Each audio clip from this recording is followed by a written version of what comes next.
ఆరోగ్యం కావాలి అంటే ఎవరైనా ఎవరిని ఉపాసన చెయ్యమని చెప్తారు అంటే సూర్యనారాయణమూర్తిని ఉపాసన చెయ్యండి అంటారు. ఇప్పటికీ పిల్లల దగ్గర నుంచి పెద్దల వరకు సూర్య నమస్కారాలు చేస్తారు. ఆ సూర్య నమస్కారాల్లో కేవలం 10 విధములైనటువంటి భంగిమలతో చేసే నమస్కారాలు ఉన్నాయి. అవి తేలికగా చెయ్యడానికి వీలుగా ఉంటాయి.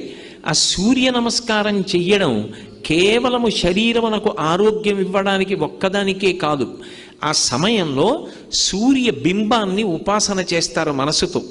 ఆ ఉపాసన చేసిన కారణం చేత దృష్టి నిలబెట్టడం కూడా అలవాటు అవుతుంది. దృష్టిని కేంద్రీకరించడం, ఒక విషయాన్ని పరిశీలిస్తున్నప్పుడు, ఒక విషయాన్ని చదువుతున్నప్పుడు, ఒక విషయాన్ని వ్రాస్తున్నప్పుడు దృష్టిని దాని మీదే కేంద్రీకరించగలిగినటువంటి శక్తి దేని వలన ఉత్పన్నమవుతుంది అంటే కేవలముగా ఆ సూర్య నమస్కారముల యందు